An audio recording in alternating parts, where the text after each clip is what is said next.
بسم الله الرحمن الرحيم. يسبح لله ما في السماوات وما في الأرض، له الملك وله الحمد، وهو على كل شيء قدير. هو الذي خلقكم فمنكم كافر ومنكم مؤمن، والله بما تعملون بصير.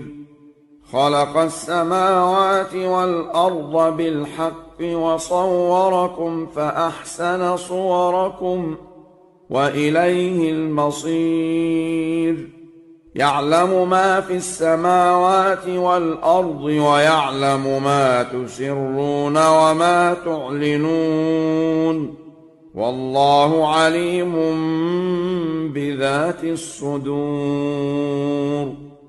ألم يأتكم نبأ الذين كفروا من قبل فذاقوا وبال أمرهم ولهم عذاب أليم. ذلك بأنه كانت تأتيهم رسلهم بالبينات فقالوا أبشر يهدوننا فكفروا وتولوا واستغنى الله، والله غني حميد. زعم الذين كفروا أن لن يبعثوا، قل بلى وربي لتبعثن ثم لتنبؤن بما عملتم، وذلك على الله يسير. فآمنوا بالله ورسوله والنور الذي أنزلنا، والله بما تعملون خبير. يوم يجمعكم ليوم الجمع، ذلك يوم التغابن. ومن يؤمن بالله ويعمل صالحا يكفر عنه سيئاته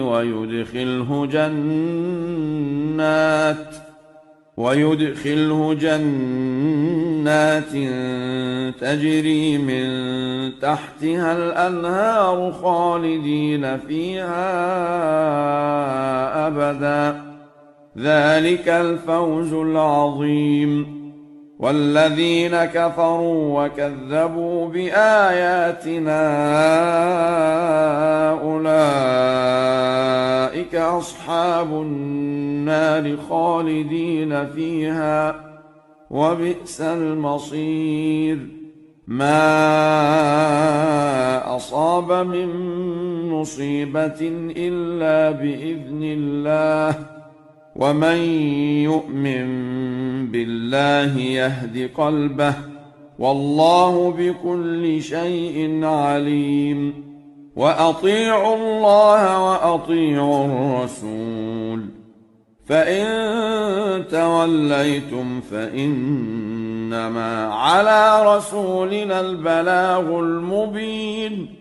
الله لا إله إلا هو، وعلى الله فليتوكل المؤمنون.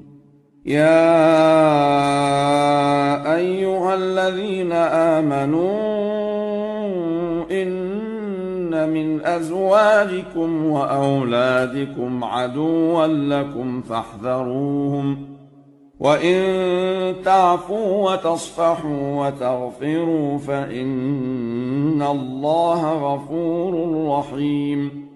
إنما أموالكم وأولادكم فتنة، والله عنده أجر عظيم. فاتقوا الله ما استطعتم واسمعوا وأطيعوا وأنفقوا خيرا لأنفسكم، ومن يوق شح نفسه فأولئك هم المفلحون. إن تقرضوا الله قرضا حسنا يضاعفه لكم ويغفر لكم، والله شكور حليم. عالم الغيب والشهادة العزيز الحكيم.